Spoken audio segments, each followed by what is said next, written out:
know there's over 206 bones in the average human body? And that's really important, obviously, for all of us. But more important than that are these bad boys right here, the ligaments. And there's 900 of them in our body. And what the ligaments do is they connect the bone to each other to allow movement, to allow strength, dexterity.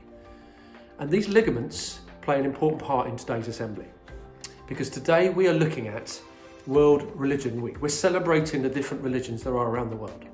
And the root of the word religion comes from ligament. L'Italian, the Latin, ligare, L-I-G-A-R-E, ligare. And if you want to connect something together, that's what ligaments do, they connect things together. And you want to reconnect something, you would religare it. The Latin would religar. And if you spell the first few letters of religar, it's R-E-L-I-G, which is the root of the word religion. To connect people, holding things together, holding us together. And so there's two types of religions. Obviously, I'm chaplain. I represent the Christian faith here, and that's a capital R religion.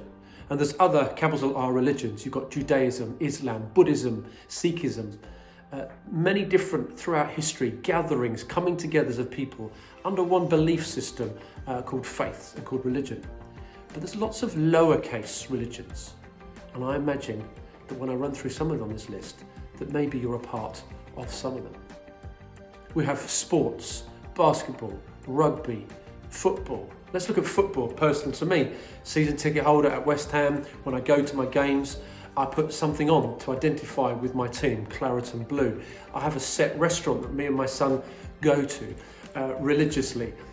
We will sing the songs as West Ham come out, I'm Forever Blowing Bubbles. We will sing them with our arms in the air. There's certain things, many footballers before they go out, they will religiously do certain things, put one sock on another.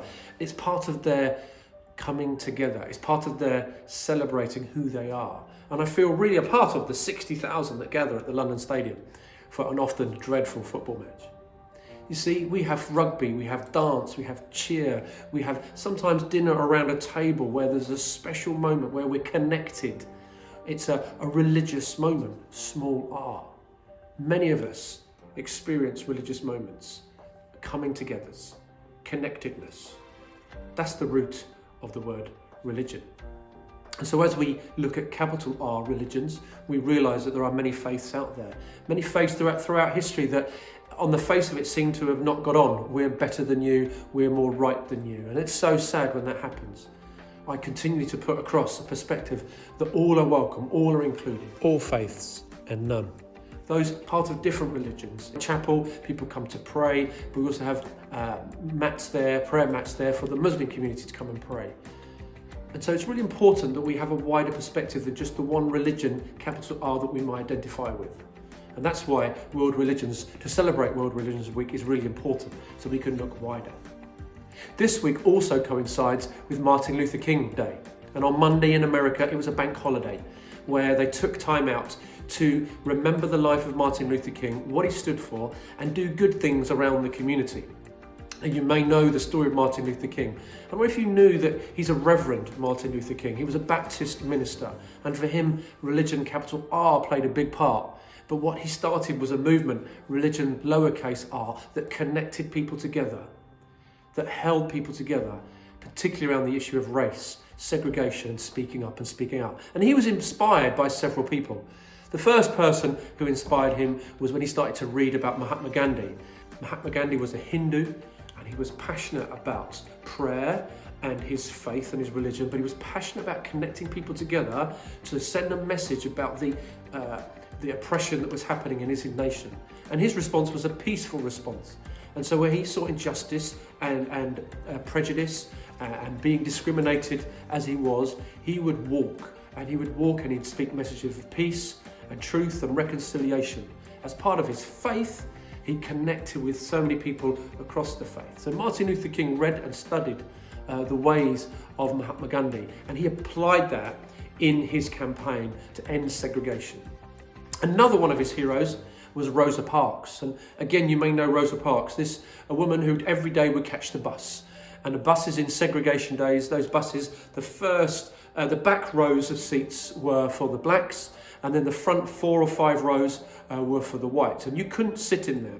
And if more white people got on the bus than there were black people, they could remove the black people from their seats and make them stand, and their seats would be given up to the whites. And that was the rule, that was the law. And Rosa Parks, day in, day out, weekly had to suffer the embarrassment and the rejection of being told to stand up and move to the back. And it was one day at work where she just had enough of it. She knew it was wrong and made her feel wrong. And so there were 4 people sitting across 2 seats. And the driver said, "We've got too many people, could you please give up your rows now?" And 3 of the black people got up and stood up, and Rosa Parks said, "No, I'm not moving." And she slid along and sat against the side of the window. And the driver got angry and said, "You will move, I'll call the police." She said, "I'm not moving." And she didn't. And he called the police, and she was arrested for not moving from her seat. And what that sparked, what that connected in people, a religious experience happened as many more people chose to boycott the buses. That means to stop catching a bus. And we're not talking just for that week or even just for that month. For over a year, the black community across the south of America refused to catch the buses. They walked, some mile after mile to work, and then at the end of the working day, back from work. And eventually, the law was changed. And it took one person to share a message, to stand up, to speak out. And Martin Luther King saw that and heard that. And so he used his religion, capital R, to communicate to the Christian community about peace and justice. And he used lowercase r for religion to see people of all faiths and no faith come together, be connected, ligar together, to make a difference, to change the injustice that is racism and prejudice and discrimination.